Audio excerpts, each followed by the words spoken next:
Hand simple பொறுத்த வரைக்கும் உங்களுக்கு திரையில் வராது, வருமானது எனக்கு தெரியல, திரையில் என்னால் கொடுக்க முடியுமான்னு. பட் நான் I will try to make it here. நீங்க வந்து டீ போட்டுட்டு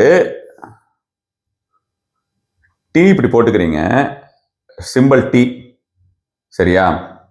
அதுக்கு மேல வந்து சாரி, அதுக்கு கீழே வந்து டூன் போடுறீங்க. நம்ம ஸ்கொயர்ட் போடுவோம்ல, ஏதாவது ஒரு இதுக்கு ஸ்கொயர்ட்னு போடுவோம்.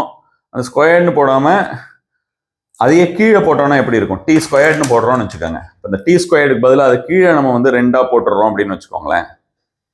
2 அப்படின்னு நம்ம 2ன்னு போட்டால் இது இசட் மாதிரி இருக்கு. என்னால் போட முடிந்த அளவுக்கு போட்டிருக்கேன் பாருங்க. இதுல வந்து டி அப்படிங்கிற ஒரு சிம்பிள், இந்த டீன்னு ஒரு சிம்பிள் இருக்கு பாத்தீங்களா? இந்த T for travel, T for tour, T for Tamil Nadu, இந்த டி போட்டிருக்கீங்க, கீழே 2 என்று போட்டிருக்கு. இது இசட் கிடையாது, 2. இந்த 2ங்கிறது கீழே போடணும். அதோட காலில் டீயோடைய அந்த அடிபாகத்திலே 2 என்கிறது சின்னதா போடணும், டீங்கிறது கொஞ்சம் பெருசா போட்டுக்கணும். இது இங்கே தான் பண்ணணும்னு இல்லை, இடது பாகத்தில் எங்கே வேணாலுமே பண்ணிக்கலாம்.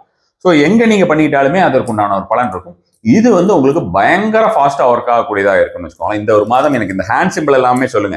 நீங்க ஜென்ரலா நல்லா இருந்ததுன்னு சொல்லிட்டு இருந்ததுன்னா எனக்கு கொஞ்சம் பதம் பிரிச்சு பேசினீங்கன்னா, ஒவ்வொரு தடவையும் கமெண்ட் பண்ணீங்கன்னா எனக்கு இன்னும் கொஞ்சம் ஹெல்ப்ஃபுல்லா இருக்கும்.